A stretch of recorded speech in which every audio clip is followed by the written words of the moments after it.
اجمعین، اما بعد، باب الارتباط فی العلم والحکمہ۔ اس باب میں علم میں رش کرنے، غبطہ کھانے کا بیان ہے۔ باب کا مقصد کل واضح کر دیا گیا تھا۔ حضرت عمر رضی اللہ تعالی عنہ کا قول نقل کرتے ہیں، تفقہوا قبل ان تسودوا، علم حاصل کر لو اس سے قبل کہ تم قیادت کے عہدوں پر فائز ہو جاؤ۔ سیادت، قیادت یعنی کوئی بڑا عہدہ، منصب، اس پر فائز ہونے سے پہلے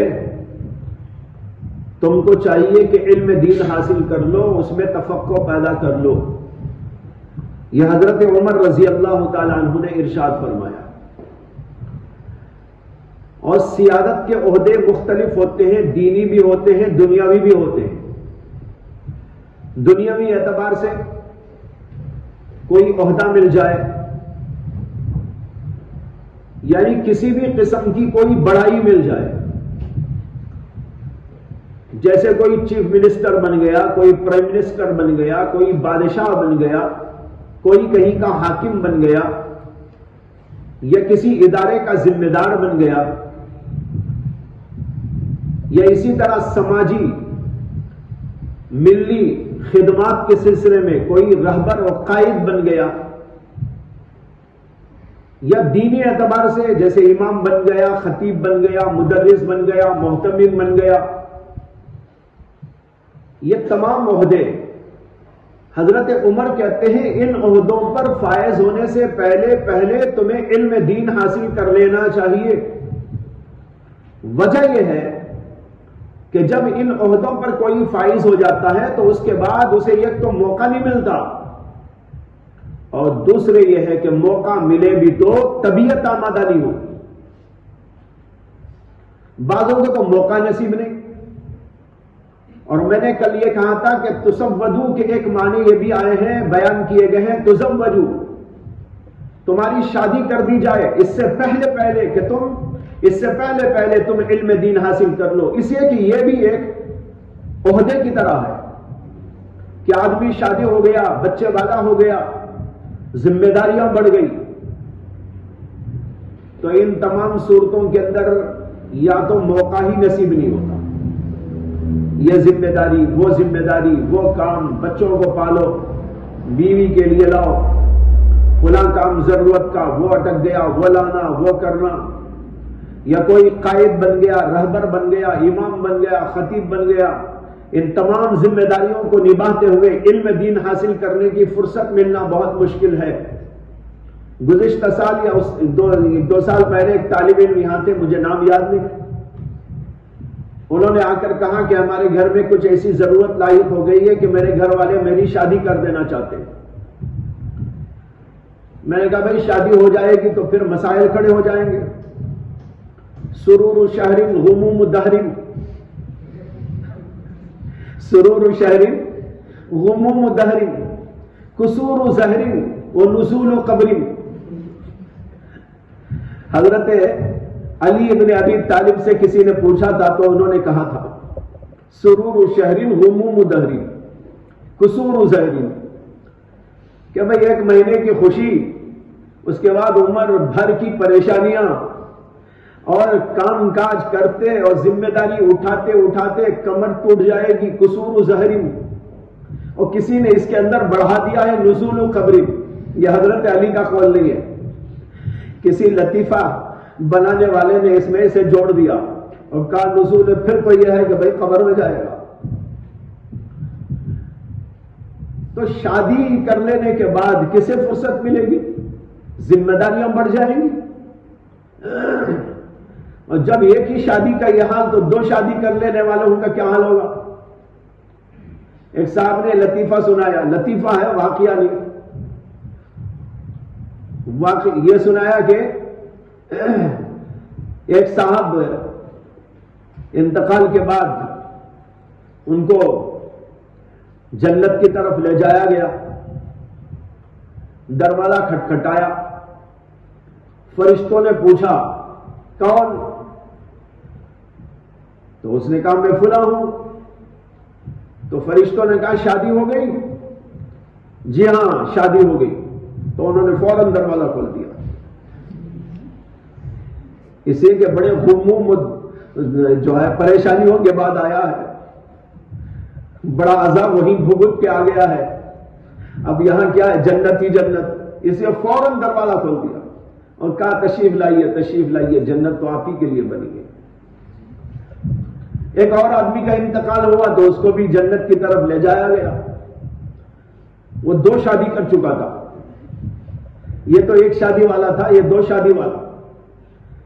یہ گیا تو اسے بھی فرشتوں نے پوچھا کون؟ اس نے کہا میں فلاں۔ کہاں شادی ہو گئی؟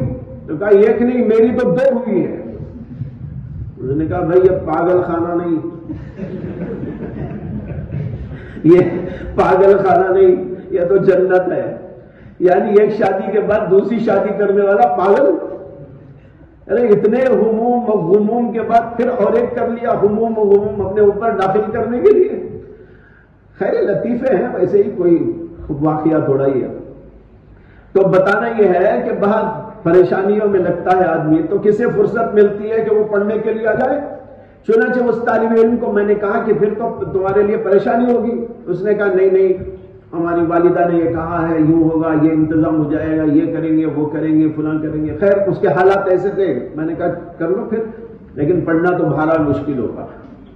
اس کے بعد وہ شادی کر لیا، شادی کر کے 2-3 مہینے تک نہیں آیا، اس کے بعد آیا، 1 مہینہ رہا، پھر اس کے بعد میں چلا گیا، تو اب پتہ ہی نہیں مجھے کہاں گیا،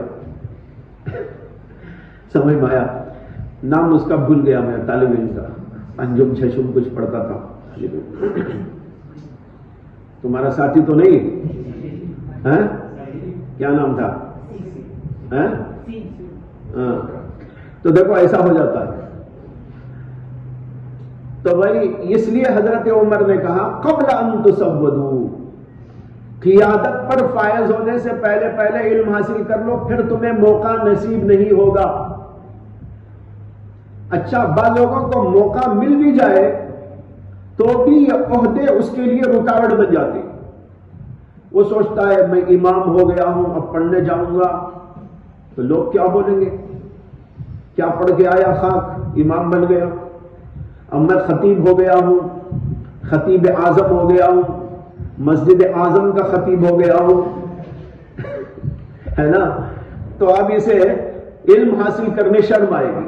وہ دور تو گیا، حضرات صحابہ کا، تابعین کا، بڑے بڑے ہو کر بھی علم حاصل کرتے تھے، جیسے کہ امام بخاری یہاں آگے بول رہے، لیکن اب تو وہ زمانہ نہیں ہے۔ اس لیے اب تو ایسا ہے کہ بھائی قیادت کے عہدوں پر فائز ہونے سے پہلے پہلے ہی علم حاصل کر لو۔ امام بخاری آگے کہتے ہیں قال ابو عبداللہ، ابو عبداللہ امام بخاری کی کنیت ہے۔ وَبَعْدَ أَن تُسَوَّدُوا، حضرت عمر نے کہا کہ قیادت پر فائز ہونے سے پہلے پہلے علم حاصل کر لو۔ امام بخاری کہتے ہیں فائز ہونے کے بعد بھی علم حاصل کرو۔ حضرت عمر نے یہ کہا ہے کہ اس سے پہلے پہلے تو حاصل کر لینا چاہیے۔ امام بخاری کہتے ہیں اگر کوئی پاگل اس پر عمل نہیں کر سکا ہے اور سیادت و قیادت پر فائز ہو گیا ہے، تب بھی اس کو چاہیے کہ وہ اس میں غفلت نہ برتے، یہ غفلت کی چیز نہیں ہے، بلکہ اس کے بعد بھی اس کو آ کر علم دین حاصل کرنا چاہیے۔ ایک زمانہ تھا کہ بادشاہ لوگ بھی آتے تھے علماء کی خدمت میں اور زانوِ تلمس طے کرتے تھے، بڑے بڑے عہدیدار، بڑے بڑے اپنی سیادت کے عہدوں پر فائز ہونے والے لوگ آتے تھے علماء کی خدمت میں اور زانوِ تلمس طے کر کے علم حاصل کر کے جاتے تھے۔ اسی طرح صحابہ کرام بڑے ہونے کے بعد، شادی والے، بچے والے، بیوی والے ہونے کے بعد انہوں نے بہت سارے علم دین کو حاصل کرنے کے لیے اپنے آپ کو وقف کیا تھا۔ فرمایا وقد تعلم اصحاب النبی صلی اللہ علیہ وسلم بعد کبر سنہم، حضرات صحابہ کرام اپنی عمر بڑی ہونے کے بعد بھی علم حاصل کرتے رہے تھے، اس لیے اس کے اندر کوئی شرم کی بات نہیں ہے، علم میں کوئی شرم و حیا نہیں، شرم و حیا تو بری بات میں ہوتی ہے، برا کام نہیں کرنا چاہیے آدمی کو، شرم کرنا چاہیے. باقی اچھا کام کرنے کے لیے شرم کیا ہے؟ بڑا ہونے کے باوجود بھی علم حاصل کر سکتا ہے. اس کے بعد امام بخاری نے حدیث بیان کی جو غبطے سے تعلق رکھتی ہے. حضرت عبداللہ بن مسعود رضی اللہ عنہ کہتے ہیں قال النبی صلی اللہ علیہ وسلم لا حسد الا فی اثنتین رجل آتاہ اللہ مالا فسلطہ علی ہلاکتہ فی الحق ورجل آتاہ اللہ الحکمت فہو یقضی بہا ویعلمہ. عبداللہ بن مسعود کہتے ہیں کہ اللہ کے رسول علیہ السلام نے فرمایا لا حسد، حسد نہیں مگر دو آدمیوں کے بارے میں. رجل آتاہ اللہ مالا، ایک وہ آدمی جس کو اللہ نے مال دیا، فسلطہ علی ہلاکتہ فی الحق، اور اس کو توفیق دی خرچ کرنے پر حق میں. یہ ترجمہ ہے فسلطہ، اور اس کو مسلط کیا یعنی اس کو مقرر کیا، مطلب ہے توفیق عطا کی. علی ہلاکتہ، ہلاکہ مانے خرچ کرنا، اس کو ہلاک کرنا یعنی خرچ کرنا. اس کو خرچ کرنے کے سلسلے میں حق میں، اچھائی میں، نیکی میں، اچھے کاموں میں خرچ کرنے کی توفیق عطا فرمائی. اس کے اوپر رشک کر سکتے ہیں. ورجل آتاہ اللہ الحکمہ، دوسرا وہ آدمی جسے اللہ تعالیٰ نے حکمت یعنی علم عطا کیا. فہو یقضی بہا ویعلمہا، پس وہ اسی کے مطابق فیصلہ کرتا ہے. ویعلمہا، اور اس کی تعلیم دیتا ہے. تو جو ایسے لوگ ہیں ان کے بارے میں حسد کر سکتے ہیں. لا حسد الا فی اثنتین، حسد نہیں ہے مگر دو آدمیوں کے بارے میں. ایک وہ آدمی جسے اللہ نے مال دے کر اچھے کاموں میں خرچ کرنے کی توفیق دی، اس کو دیکھ کر. دوسرے وہ آدمی جسے اللہ نے علم عطا کیا اور وہ علم کے مطابق زندگی کرتا ہے اور دوسروں کو اس کی تعلیم دیتا ہے، تبلیغ کرتا ہے. اس کو دیکھ کر، یہ دو آدمیوں کو دیکھ کر حسد کر سکتے ہیں. پہلے آپ کو یہ سمجھنا چاہیے کہ حسد کے معنی کیا ہے. حسد کے معنی اصل میں آتے ہیں تمنی زوالی نعمت،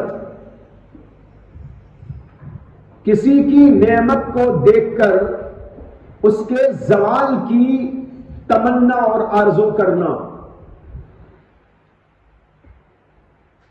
ایک آدمی کی نعمت کو دیکھا، چاہے وہ نعمت کوئی بھی ہو، دینی ہو، دنیاوی ہو، صحت و عافیت کی ہو، مال و دولت کی ہو، عہدے اور منصب کی ہو، عزت و توقیر کی ہو، یا کوئی علم میں کمال کی ہو، مہارت کی ہو. کسی بھی قسم کے کمال کو، اس کی نعمت کو دیکھ کر یہ نیت کرنا، یہ تمنا کرنا، آرزو کرنا کہ یہ اس سے چھن جائے، زائل ہو جائے. یہ ہے اصل معنی حسد کے.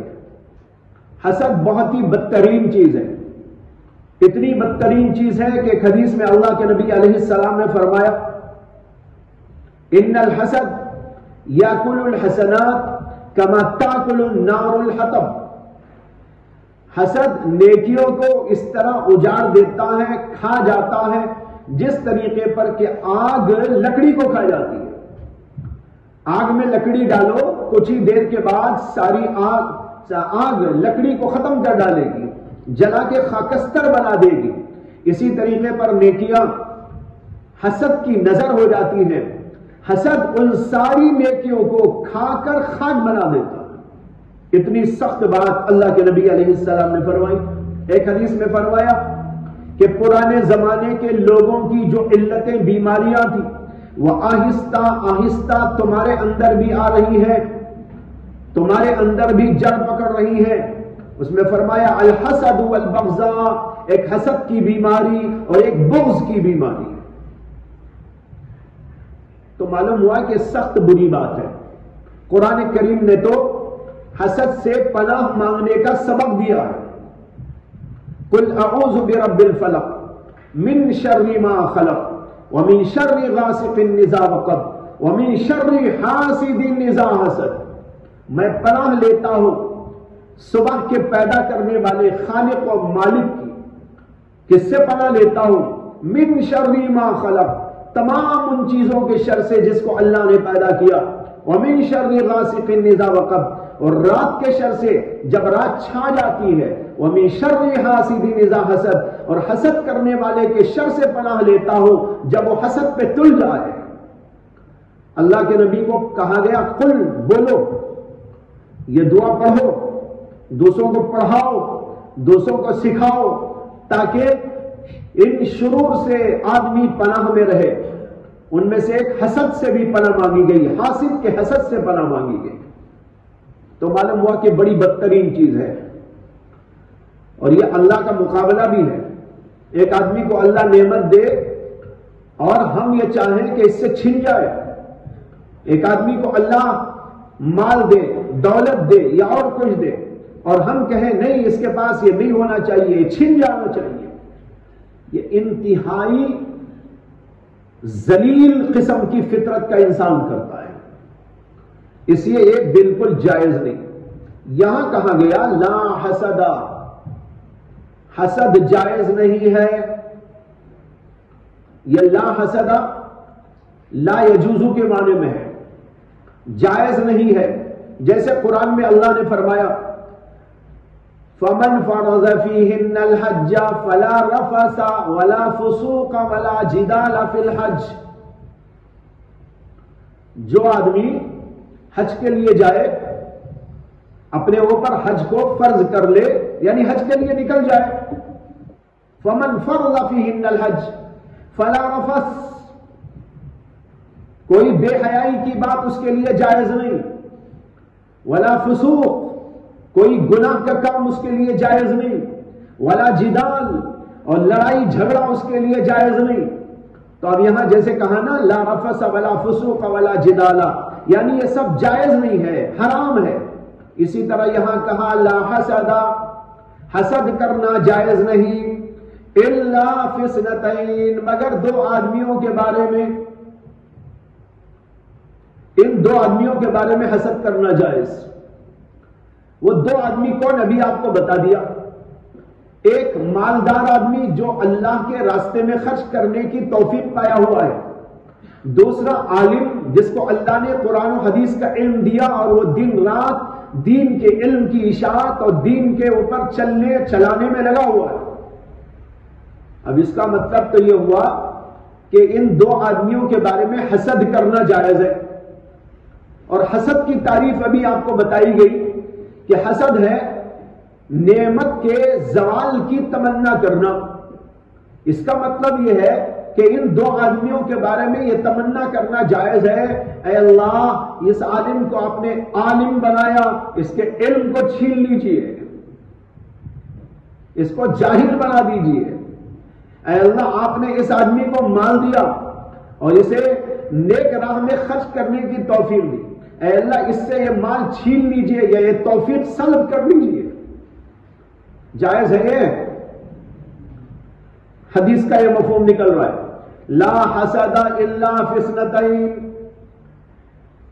جب یہاں یہ اشکال پیش آیا، علماء نے کہا کہ یہاں لفظ حسد اپنے اصلی معنی میں نہیں ہے بلکہ یہ مجازی معنی میں برائے غبطہ استعمال کیا گیا ہے۔ تو معلوم ہوا کہ یہاں حسد کا لفظ مجازی معنی میں استعمال ہو رہا ہے، اپنے حقیقی معنی میں استعمال نہیں ہو رہا ہے۔ اس کا حقیقی معنی تو وہی ہے جو ابھی آپ کے سامنے بیان کیا گیا، کسی کی نعمت کو سلب کر لینے کی آرزو و تمنا کرنا، یہ تو کسی کے بارے میں بھی جائز نہیں، نہ عالم کے بارے میں، نہ کسی اچھے کے بارے میں، نہ کسی برے کے بارے میں، یہ تو کسی کے بارے میں جائز نہیں، ان کے بارے میں کیسے جائز ہو سکتا ہے؟ لہذا یہاں حسد کے معنی حسد کے نہیں ہے، یہاں حسد کے معنی رش کو حسرت کرنا، اس یعنی غبطے کے معنی میں استعمال کیا گیا ہے۔ کبھی کبھی یہ لفظ رش کے یعنی غبطے کے معنی میں استعمال کیا جاتا ہے۔ امام بخاری نے باب میں اسی طرف اشارہ کیا، باب الاغتباط فی العلم کہہ کر، کہ یہاں حدیث کے اندر جو حدیث آگے آ رہی ہے، حسد کا لفظ تو آیا لیکن وہ غبطے کے معنی میں ہے۔ سمجھ میں آ گئی نا بات؟ باب قائم کرنے سے تفسیر بھی مراد ہوتی ہے، لہذا تفسیر کر دی امام بخاری نے حدیث پاک کی کہ یہاں حسد کا معنی غبطے کا ہے۔ وہ معنی نہیں ہے نعمت کے زوال کی تمنا کرنا، یہ تو جائز نہیں ہے، یہاں پر مراد ہے رشک کرنا۔ اب آپ کو یہ سمجھنا ہے کہ رشک کرنے میں اور حسد کرنے میں کیا فرق ہے؟ دونوں میں فرق یہ ہے، حسد کے معنی تو بتایا آپ کو، کسی کی نعمت کے زوال کی تمنا کرنا، یہ تو ہے حسد۔ اس میں یہ مجھے ملے کہ نہ ملے لیکن اس کے پاس نہ رہے، یہ مالدار نہ رہے، یہ عالم نہ رہے، یہ اچھے مقام پر نہ رہے، یہ اچھے اسٹیٹس پر نہ رہے، یہ دنیا میں عزت کے ساتھ میں نہ رہے، صحت اس کے پاس میں نہ رہے، میں بھی برباد ہو جاؤں پرواہ نہیں لیکن یہ بھی برباد ہو جائے۔ سمجھ میں آیا؟ یہ ہوتا ہے حسد، مجھے ملے کہ نہ ملے لیکن اسے نہیں ملنا چاہیے۔ یہ تو انتہائی غلیظ فطرت ہے، ذلیل حرکت ہے۔ اور غبطے کے معنی آتے ہیں کسی کی نعمت کو دیکھ کر یہ آرزو کرنا کہ یہ نعمت مجھے بھی مل جائے، یہ نعمت مجھے بھی مل جائے۔ کسی کے علم کو دیکھ کر رشک کرنا، اے اللہ میں بھی ایسا عالم ہوتا تو کتنا اچھا تھا۔ کسی کے مال کو دیکھ کر یہ خواہش تمنا کرنا، اے کاش کہ میں بھی ایسا مالدار ہو کر نیکی کے راستے میں خرچ کرنے والا ہوتا تو کتنا اچھا تھا، میں مسجدیں بناتا، مدرسے بناتا، غریبوں کی امداد کرتا اور بیواؤں کی مدد و نصرت کرتا، بہت سارے اور نیک کام کر دیا، میرے پاس بھی ایسی نعمت ہوتی تو کتنا اچھا تھا۔ یہ ہے رشک اور غبطہ۔ غبطہ جائز ہے، حسد ناجائز ہے۔ حسد میں تو دوسرے سے نعمت کی زوال کی تمنا ہوتی ہے، مجھے ملے کہ نہ ملے لیکن اسے نہ ملے۔ اور غبطے میں یہ ہے کہ اسے جیسے ملا مجھے بھی ملے، وہ بھی رہے اچھا میں بھی رہوں اچھا، اسے بھی ملے دولت مجھے بھی ملے دولت، اسے بھی ملے علم مجھے بھی ملے علم، یہ علم و دولت مجھے ملے، یہ آرزو تمنا کرنا دراصل غبطہ ہے۔ امام بخاری بتا رہے ہیں کہ حسد کے معنی اس حدیث کے اندر غبطے کے ہیں، لیکن یہاں پر ایک بہت بڑا اشکال ہے حدیث میں۔ اگر حسد کو آپ اس کے اصلی معنی میں رکھتے ہیں تب بھی اعتراض، اور اگر آپ اس کو مجازی معنی غبطے میں لیتے ہیں تو اس وقت بھی ایک اعتراض ہے۔ حسد کو اپنے اصلی معنی میں رکھے تو اعتراض یہ ہے جو ابھی آپ کے سامنے آیا، لا حسدہ، حسد کرنا کسی کے بارے میں جائز نہیں، لیکن ان دو آدمیوں کے بارے میں جائز۔ اور ظاہر بات ہے ان دو آدمیوں کے بارے میں کیسے جائز ہو سکتا ہے؟ عالم کو دیکھ کر حسد کرنا، یہ جاہل بن جائے؟ کسی اچھے آدمی کو جو مالدار ہو، نیکی میں خرچ کرتا ہو، اس کو دیکھ کر تمنا کرنا اس کا مال چھن جائے، کیسے جائز ہو سکتا ہے؟ لہذا یہ استثناء جو ہو رہا ہے اگر حسد کو اصلی معنی میں رکھے تب بھی درست نہیں ہے، ٹھیک ہے؟ اور اگر آپ یہاں پر غبطے کے معنی لے لیں، لا حسدہ معنی ہے لا غبطہ یا لا اغتباط الا فی اثنتین، غبطہ اور رشک کرنا جائز نہیں ہے مگر دو آدمیوں کے بارے میں۔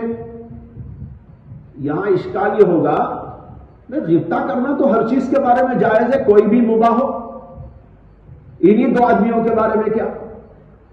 اگر اس کے علاوہ کوئی اور آدمی ہے، کسی کو اور نعمت ملی ہوئی ہے، کسی کو مثلا اچھی صحت ملی ہوئی ہے، آپ دیکھ کر اسے کہ مجھے بھی ایسی صحت ملے تو کتنا اچھا ہے، ناجائز ہے یہ؟ ناجائز نہیں ہے۔ کسی کے کپڑے اچھے دیکھ کر رش کرنے لگے مجھے بھی ایسے کپڑے ملتے، کسی کا مکان دیکھ کر رش کرنے لگے مجھے بھی ایسا مکان ملتا، کسی کی کوئی کار دیکھ کر رش کرنے لگے مجھے بھی ایسی کار ملتی، کسی کی گھڑی دیکھ کر آپ نے رش کیا مجھے بھی ایسی گھڑی ملتی۔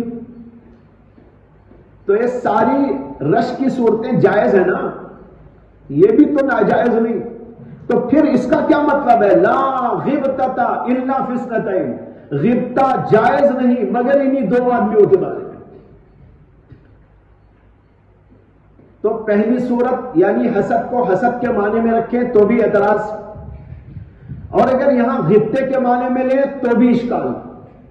جواب اس کا یہ ہے کہ یہاں حسد غبطے ہی کے معنی میں ہے، حسد کے معنی میں نہیں ہے، ورنہ وہ بڑا اشکال لازم آئے گا، وہ تو مراد ہے ہی نہیں، غبطہ مراد ہے۔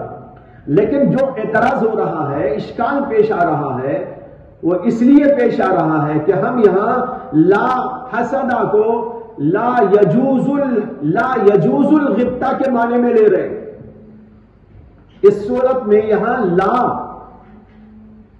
یجوز کے معنی میں نہیں ہوگا، حسد کے معنی تھے تو وہاں لیا گیا، سمجھ میں آئی نا بات؟ لیکن اس صورت میں یہاں لا یجوزو کے معنی نہیں، لا یناسب الغبطہ الا فی اثنتین، یہ معنی ہو گیا۔ حسد یعنی غبطہ کرنا مناسب نہیں ہے مگر دو آدمیوں کے بارے میں بہت مناسب ہے۔ یہاں لا یجوز کے معنی نہیں ہے بلکہ لا یناسبو کے معنی ہے۔ اب مطلب یہ ہوگا کہ اور چیزوں میں تو غبطہ جائز ہے، مکان کو دیکھ کر، دکان کو دیکھ کر، کسی کی گھڑی کو دیکھ کر، کسی کی کار کو دیکھ کر، کسی کی بلڈنگ کو دیکھ کر، کسی کے فرنیچر کو دیکھ کر یا اور کسی چیز کو دیکھ کر غبطہ کرنا جائز تو ہے کہ مجھے بھی ایسا مل جائے، لیکن مناسب نہیں ہے۔ مناسب یہ ہے ایسے دو آدمیوں کو دیکھ کر رش کرو، ارے وہ تو دنیا ہے، دنیا پہ کیا رش کرتے ہو؟ جائز تو ہے لیکن مناسب نہیں ہے۔ کار کو دیکھ کر رش کرتے ہو، بلڈنگوں کو دیکھ کر رش کرتے ہو، مال دولت کو دیکھ کر رش کرتے ہو، یہ کوئی رش کرنے کی چیز نہیں ہے۔ اگر کوئی رش کرنے کے قابل چیز ہے تو یہ دو چیزیں ہیں، کسی کا مال جو راہ حق میں خرچ کیا جائے یہ رش کرنے کے قابل ہے، مال مطلق نہیں، صرف مال پر خواہش کر رہا ہے، جائز ہے لیکن مناسب نہیں ہے وہ۔ لیکن یہاں مناسب کیا ہے؟ ایک مالدار جو راہ حق میں خرچ بھی کرتا ہے اس کو دیکھ کر رش کرے، مجھے بھی ایسا مال ملتا، دولت ملتی اور میں بھی اسی طرح راہ حق میں خرچ کرتا، یہ مجھے مل جائے تو کتنا اچھا ہے۔ قرآن کریم کے اندر یہ آیا ہے، آپ کو یاد ہوگا کہ اللہ تبارک و تعالی نے قارون کا تذکرہ کرتے ہوئے کہا ہے، قارون بہت بڑا مالدار تھا، اتنا مال اللہ نے اسے دیا تھا کہ اس کی کنجیوں کو اٹھاتے ہوئے ایک بہت بڑی جماعت تھک جایا کرتی تھی، جس کا ذکر قرآن میں ہے، ان قارون کان من قوم موسیٰ فبغى علیہم وآتیناہ الکنوز ما ان مفاتحہ لتنوء بالعصبہ۔ قارون موسیٰ کی قوم میں سے تھا جس نے بغاوت کی اور کہا وآتیناہ من الکنوز، ہم نے اس کو خزانوں میں سے اتنا خزانہ دیا تھا، ما ان مفاتحہ لتنوء بالعصبہ، کہ اس کی کنجیاں ہی اتنی تھی کہ اس کو ایک جماعت اٹھاتی تو تھک جاتی، یعنی خالی کنجیاں اتنی تھی اس کی، ایک جماعت کی جماعت اسے اٹھائے کنجیوں کو تو تھک جائے، خزانہ کتنا ہوگا؟ ایسا بڑا خزانہ اس کو دیا گیا۔ اس کے بارے میں قرآن کہتا ہے فخرج علی قومہ فی زینتہ، ایک بار وہ اپنے زیب و زینت کے ساتھ، اپنے مال و دولت کے ساتھ، اپنے حشم و ختم کے ساتھ باہر نکلا، بہت بڑا جلوس، اس جلوس میں اس کے مال و دولت کے نمونے، یعنی سواریاں اور یہ اور وہ، ایسے کپڑے ویسے یہ پہن کر نکل رہا تھا۔ کہتے ہیں فخرج علی قومہ فی زینتہ قال الذین یریدون الحیاۃ الدنیا یا لیت لنا مثل ما اوتی قارون، کہنے لگے وہ لوگ جو دنیا کے طلبگار تھے، اے کاش کہ ہمیں بھی وہی ملتا جو کہ قارون کو دیا گیا ہے، یا لیت لنا مثل ما اوتی قارون انہ لذو حظ عظیم، یہ تو بہت بڑی دولت والا ہے، ایسی دولت تو دیکھنے میں نہیں آئی، دیکھ دیکھ کر لوگ لال ٹپکاتے تھے اور خواہش ہوتی تھی ان کو، اے کاش کہ ہم بھی ایسا مال پاتے۔ آگے ہے وقال الذین اوتوا العلم، لیکن جو اہل علم تھے، جن کے پاس علم دین موجود تھا، وہ حقیقت کو سمجھ رہے تھے دنیا اور آخرت دونوں کے فرق کو وہ جانتے تھے. ان لوگوں نے کہا ویلکم ثواب اللہ خیر لمن آمن وعمل صالحا ولا یلقاها الا الصابرون. وبال ہو تمہارے لیے، برائی ہو تمہارے لیے. کیا تمنا کر رہے ہو، کیا آرزو کر رہے ہو؟ اللہ کا ثواب بڑا بہترین ہے ان لوگوں کے لیے جو ایمان لاتے ہیں اور عمل صالح کرتے ہیں، اور اس کو پاتے نہیں مگر وہی لوگ جو صبر کرتے ہیں. یعنی نیکی کرو، تقوی کی زندگی کرو، یہ اچھا ہے. اس کے بجائے یہ قارون کے مال کو دیکھ کر کیا آرزو تمنا کر رہے ہو؟ تو یہاں بھی یہی بات ہے کہ دنیا کا مال، دولت، مکان، دکان، یہ وہ چیزیں، فرنیچر، ان سب چیزوں کو دیکھ کر آرزو کریں تو جائز تو ہے، لیکن مناسب نہیں. وہ تو دنیا کی چیزیں ہیں فنا ہونے والی، اس کی کیا آرزو کرتے ہو؟ مناسب بات یہ ہے آرزو کرنا ہو تو یہ آرزو کرو. ہمیں مال ملے تو ہم راہ حق میں خرچ کریں گے، اور ہمیں علم ملے تو ہم اس طرح علم کی اشاعت کریں گے، علم دین کی تبلیغ کریں گے، پڑھائیں گے، لوگوں کو دین پر لائیں گے، خود عمل کریں گے. ایسے آدمیوں کو دیکھ کر رش کرنے کی ضرورت ہے. اللہ کے نبی یہ کہہ رہے لا حسد الا فی اثنتین. تو معلوم ہوا یہاں حسد بمانے غبطہ ہے. اسی سے امام بخاری رحمت اللہ علیہ نے یہ آپ کے لیے عنوان قائم کر دیا اغتباط فی العلم کا. سمجھ میں آ گئی نا بات؟ لہذا جب اغتباط ہوگا نا، عالم کو دیکھ کر اغتباط کریں گے، غبطہ کریں گے، ذوق پیدا ہوگا پڑھنے کا، لکھنے کا شوق پیدا ہوگا، جاگیں گے، محنت کریں گے، اور خوب کرتے کرتے آگے بڑھیں گے. اور پھر کوئی تھانوی، کوئی غزالی، کوئی رازی اور کوئی کچھ دنیا کے اندر بنتا رہے گا اگر یہ غبطے کا سلسلہ دنیا میں جاری رہے گا، ورنہ تو دنیا سے علم ختم ہو جائے گا. اس لیے امام بخاری نے کہا باب الاغتباط فی العلم والحکمہ. بات پڑھ لیجئے، بہت لمبی حدیث ہے یہ. بسم اللہ الرحمن الرحیم.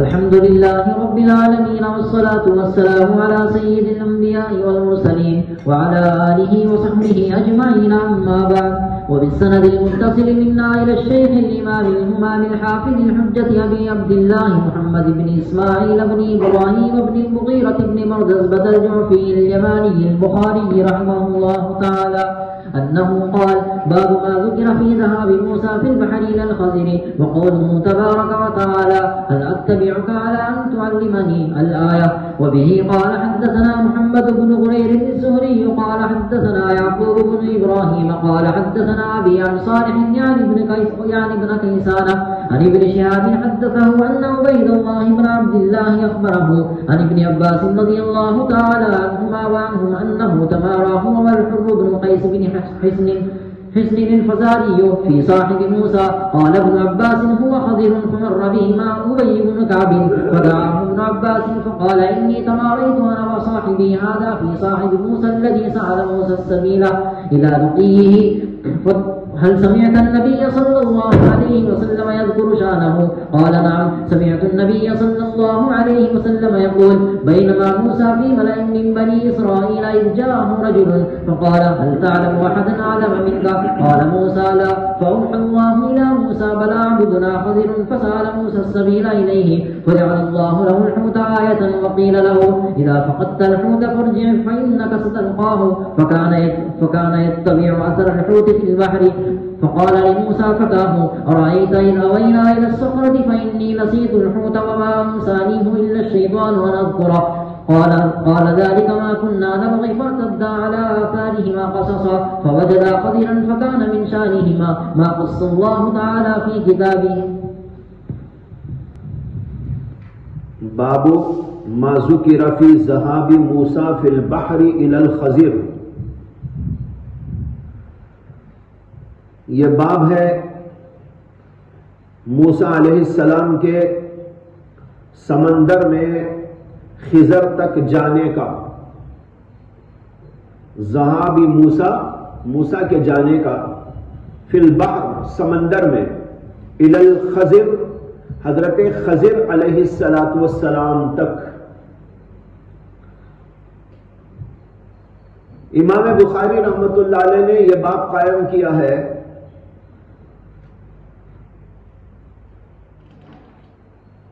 تو سب سے پہلا سوال یہ ہے کہ اوپر سے اس کا ربط اور مناسبت کیا ہے؟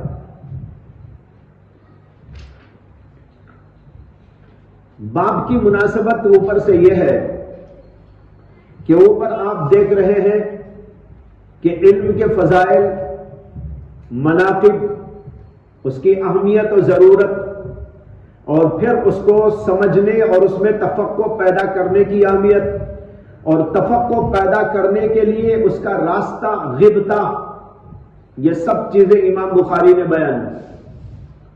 اسی میں اب یہ بتانا چاہتے ہیں کہ علم دین حاصل کرنے کی اہمیت یہ بھی ہے کہ اگر اس سلسلے میں ضرورت پڑے تو آدمی کو سفر بھی کرنا پڑے گا، آدمی کو سفر بھی کرنا پڑے گا۔ ذہابی موسیٰ فی البحر، سمندر کا سفر کیا تھا حضرت موسیٰ علیہ السلام نے، اور خضر علیہ السلام کے پاس میں گئے تھے۔ اسی طرح اگر استاد کی خدمت میں جانے کے لیے آپ کو سمندر کا سفر کر کے یا کوئی اور راستے کا سفر کر کے جانا پڑے تو اس میں بھی پیچھے نہ ہٹنا چاہیے۔ تفقہ پیدا کرنے، علم کے اندر مقام پیدا کرنے کے لیے اس کی بھی ضرورت پڑتی ہے۔ یہ ہے اوپر سے مناسبت۔ بہرحال اوپر سے مناسبت اتنی ہوئی کہ علم دین کی فضیلت تھی، اہمیت تھی، تو اس کے لیے حاصل کرنے آگے بھی بڑھنا چاہیے، مختلف راستوں کو اختیار کرنا چاہیے۔ دوسرا سوال یہ ہے کہ امام بخاری یہ باب کس مقصد سے لائے ہیں؟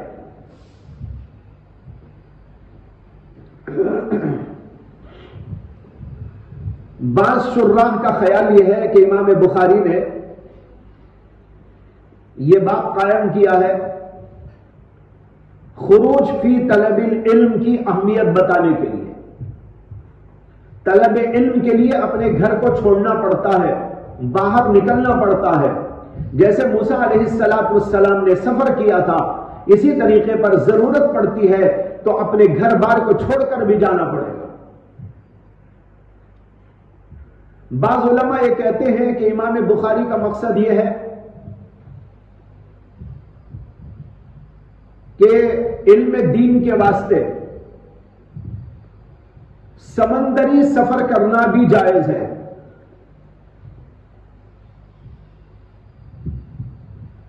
پہلے والے لوگوں نے مطلق خروج کا کہا، دوسرے قول والے یہ کہنا چاہتے ہیں کہ سمندری سفر کی اجازت بتانے کے لیے باب قائم کر رہے ہیں، کیونکہ بعض روایت کے اندر آتا ہے کہ اللہ کے نبی علیہ السلام نے فرمایا کہ سمندر کا سفر جائز نہیں مگر حج کرنے والے یا عمرہ کرنے والے کے لیے۔ لا يركب البحر الا حاج او معتمر، یعنی سمندر کا سفر نہ کرے مگر وہ جو حج کرنے والا ہے یا عمرہ کرنے والا۔ امام بخاری بتانا چاہتے ہیں کہ یہ حدیث جس میں یہ آیا ہے کہ حج کرنے والا اور عمرہ کرنے والا صرف دو ہی آدمی جا سکتے ہیں، یہ حصر اس کے اندر حصر حقیقی نہیں ہے، حصر اضافی ہے۔ مطلب یہ ہے کہ بلا ضرورت سفر نہیں کرنا چاہیے، ضرورت پڑ جائے تو سفر کر سکتے ہیں۔ جیسے حج کرنا ایک ضرورت، عمرہ کرنا ایک ضرورت، اسی طرح اگر ضرورت پڑنے پر آدمی کو علم دین کے لیے سفر کرنا پڑے تو سمندر کا سفر کر سکتا ہے۔ لہذا اس حدیث کے پیش نظر یہ باب قائم کر کے گویا کہ اس حدیث کی تشریح کرنا چاہتے ہیں۔ تیسرا قول اس سلسلے میں حضرت شیخ الہند مولانا محمود حسن دیوبندی رحمت اللہ علیہ کا ہے۔ حضرت شیخ الہند کی آراء ابواب کے سلسلے میں اور لوگوں کے اعتبار سے بڑی مختلف لیکن بڑی جاندار ہوتی ہے۔ حضرت شیخ الہند فرماتے ہیں کہ یہ باب اس سے پہلے والے باب کا تکملہ ہے، یہ باب اس سے پہلے والے باب کا تکملہ ہے۔ اسے کے اوپر کے باب میں تھا علم کے سلسلے میں غبطہ، رشک. یہاں امام بخاری اسی کی تکمیل کر رہے ہیں کہ غبطہ پیش آیا موسیٰ علیہ السلام کو تو خضر کی خدمت میں پہنچ گئے. قصہ پورا آگے آ رہا ہے کہ موسیٰ علیہ السلام نے ایک دفعہ باز کہا، ایسا شاندار باز کہا کہ ایک آدمی نے اٹھ کر کہا کہ آپ سے بھی بڑا کوئی عالم ہے؟ موسیٰ علیہ السلام نے کہا نہیں، میرے سے بڑا کوئی عالم نہیں. اللہ کی وحی نازل ہوئی، آپ سے بھی بڑا عالم ہم نے پیدا کیا ہے. موسیٰ علیہ السلام کو رشک آ گیا. موسیٰ علیہ السلام نے کہا کہ اللہ میں ان کی خدمت میں جانا چاہتا ہوں. اللہ نے خضر کا پتہ دیا تو موسیٰ علیہ السلام نے غبطے کے مارے علم دین حاصل کرنے کے لیے سفر کیا اور خضر کے پاس میں پہنچ کر علم دین حاصل کرنے لگے. شیخ الہند کہتے ہیں اس لیے باولا ہے، اس سے مناسبت بھی معلوم ہو رہی ہے، مقصد بھی معلوم ہو رہا ہے. اوپر سے غبطے کا تعلق، یہاں غبطے کا بیان ہے اور موسیٰ علیہ السلام غبطے کے لیے، غبطے کے وجہ سے چلے گئے تھے خضر علیہ السلام کی خدمت میں. اس لیے امام بخاری گویا اس باب میں غبطے کی ایک مثال بیان کر رہے ہیں. اور شیخ الہند نے یہ بات بھی کہی کہ اوپر امام بخاری نے اس باب میں یہ بھی کہا تھا کہ حضرت عمر نے کہا تفقہوا قبل ان تسودوا. امام بخاری نے کہا وہ بعد ان تسودوا. حضرت شیخ الہند کہتے ہیں کہ امام بخاری اس کی بھی مثال دے رہے ہیں کہ دیکھو موسیٰ علیہ السلام اتنے بڑے پیغمبر، پیغمبری کے عہدے پر فائز ہو گئے. اللہ نے ان کو اپنے زمانے کا اتنا بڑا پیغمبر بنا کر بھیجا، لیکن اس کے باوجود جب ان کے سامنے یہ بات آئی کہ فلاں جگہ فلاں ایک عالم موجود ہے تو انہوں نے اتنی بڑی سیادت و قیادت کے مقام پر فائز ہونے کے باوجود ان کی خدمت میں جانا گوارا کیا، ان کو منع نہیں کیا. ان کی سیادت و قیادت نے اتنے بڑے عہدے پر ہوتے ہوئے بھی حضرت خضر کی خدمت میں چلے گئے. تو اوپر کے باب سے یہ تعلق اور یہ مقصد ہے. بہرحال یہ سارے بھی مقاصد ہو سکتے ہیں، سب مقاصد کو ہی سامنے رکھ لیں تو بھی بات درست ہو سکتی ہے. اس کے بعد میں ہے وَقَوْلِهِ تَبَارَكَ وَتَعَالَى هَلْ أَتَّبِعُكَ عَلَىٰ أَن تُعَلِّمَنِ مِمَّا عُلِّمْتَ رُشْدًا. حضرت خضر کی خدمت میں جب موسیٰ علیہ السلام گئے تھے تو انہوں نے یہ بھی کہا تھا ان سے هَلْ أَتَّبِعُكَ، کیا میں آپ کی خدمت میں رہ سکتا ہوں، عَلَىٰ أَن تُعَلِّمَنِ، اس شرط پر کہ آپ مجھے سکھا دیا کرے، مِمَّا عُلِّمْتَ رُشْدًا، جو علم رشد و ہدایت کا آپ کو دیا گیا ہے، جو علم آپ کو دیا گیا اس علم میں سے آپ مجھے سکھائیں. اس شرط پر میں اگر آپ کی خدمت میں رہوں تو کیا آپ مجھے اجازت دیتے ہیں؟ یہ بات ہوئی. اس سے معلوم ہوا کہ حضرت موسیٰ علیہ السلام علم حاصل کرنے کے لیے گئے. سمجھ میں آیا؟ علم حاصل کرنے کی غرض سے گئے تھے. اس سے یہ بھی معلوم ہوا محض ملاقات کے لیے نہیں چلے گئے تھے. جیسے بہت سارے لوگ ملاقاتوں کے لیے چلے جاتے ہیں، ان کے پاس گئے، ان کے پاس میں گئے، ان کے پاس میں گئے، کیا ملاقات کرنے آئے. لیکن موسیٰ خالی ملاقات کے لیے نہیں گئے تھے، علم حاصل کرنے کے لیے گئے اور ان سے کہا الا ان تعلمنی. یہ تعلمنی تھا، یہ یافیہ وہ گر گئی ہے. الا ان تعلمنی، اس شرط پر کہ آپ مجھے علم سکھائیں، مما علمتا، اس علم میں سے جو علم کہ آپ کو دیا گیا ہے، اگر آپ مجھے اس میں سے سکھائیں تو میں اس شرط پر آپ کی خدمت میں رہوں. معلوم ہوا کہ موسیٰ علیہ السلام کا یہ سفر اللہ کے حکم سے حضرت خضر علیہ السلام کی خدمت میں علم دین طلب کرنے، علم دین حاصل کرنے کے لیے تھا. یہ تو ہو گیا باب کا کی مناسبت اور باب کا مقصد. اس کے بعد ایک یہاں بحث یہ ہے کہ اس میں باب قائم کر رہے ہیں باب ما ذکر فی ذہاب موسیٰ فی البحر الی الخضر. موسیٰ کا جانا سمندر میں. اس سے معلوم ہو رہا ہے کہ موسیٰ علیہ السلام کا سفر جو خضر علیہ السلام کی خدمت میں ہوا تھا وہ سمندر میں سفر ہوا تھا، یعنی سمندر کا سفر کر کے حضرت خضر علیہ السلام تک پہنچے تھے. فی البحر الی الخضر، خضر تک سمندر میں گئے. حالانکہ قرآن سے تو یہ معلوم ہوتا ہے کہ موسیٰ علیہ السلام چل کے گئے تھے، چل چل کر جاتے رہے تھے، سمندر کے کنارے جا رہے تھے، سمندر میں نہیں جا رہے تھے. وہ